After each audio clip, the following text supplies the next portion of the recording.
Your phone is training you to fail, not intentionally, but every swipe teaches your brain one dangerous lesson. If this gets too difficult, escape. And if you click this video while avoiding something important, this is perfect. This is for you.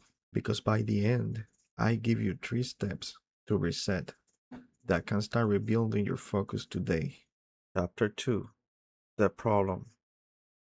You sit down to work, you open your laptop, check on a message, watch one short video, open another tab, and somehow 20 minutes disappear.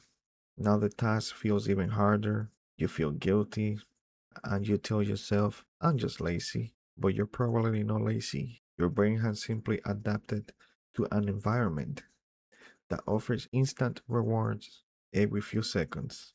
A short video becomes boring, swipe. A game gets frustrating, quit. A conversation slows down, check your phone. Eventually, anything that doesn't reward you immediately starts feeling painful, even when it's something you genuinely want to do. Chapter 3. The Reveal. Here is the most important part.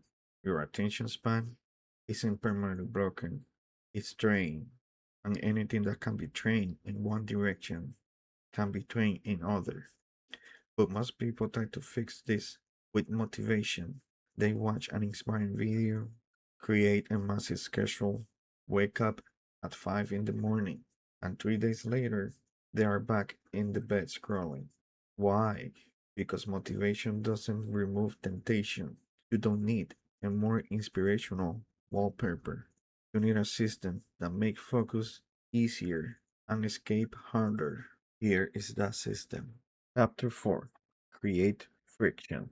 When you need focus, don't leave your phone beside you. Not face down, not on silent, not just for the timer. Put it in another room. That sounds ridiculously simple, but distance create a decision. Now, instead of reaching automatically, you must stand up, leave the room, and consciously choose distraction. Also, disable every notification that doesn't come from an actual person you care about. Your food delivery app does not need immediate access to your brain. Neither does your mobile game reminding you that your imaginary energy has recharged. Make distraction inconvenient. Chapter 5. Shrink the commitment. Don't tell yourself, I'm going to work for 4 hours. Your brain hears that and starts negotiating its escape. Instead, make a 10-minute contract. For 10 minutes, I will do one task, and I'm allowed to stop when the timer ends. That's it. No switching tabs, no checking messages, not trying to finish everything. Just 10 clean minutes. Starting is usually the hardest part. Once you're moving, continuing takes far less effort.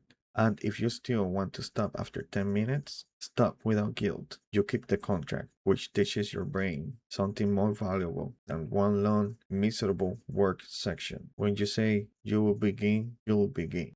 Chapter 6. Practice boredom. Practice being bored. Yes, actually practice it. Take a 10-minute walk without your phone. Eat one meal without watching anything. Stand in line without immediately reaching for a screen.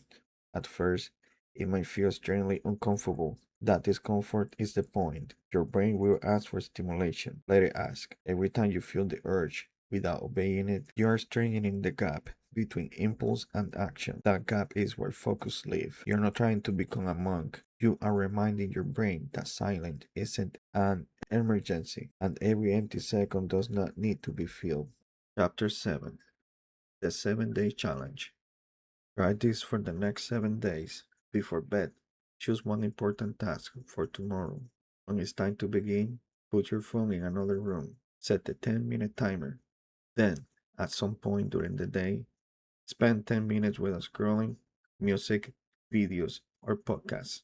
One task, then focus minutes, then quiet minutes.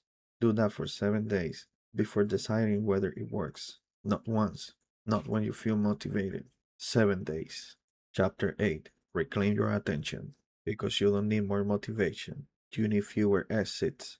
Your attention determines what you learn, what you build, and ultimately what you become. So protect it. If you're accepting the 7-day challenge, comment day 1 below and then close YouTube and do the things you've been avoiding. Your attention is your life. Measure in minutes. Stop giving it away, one swipe at a time.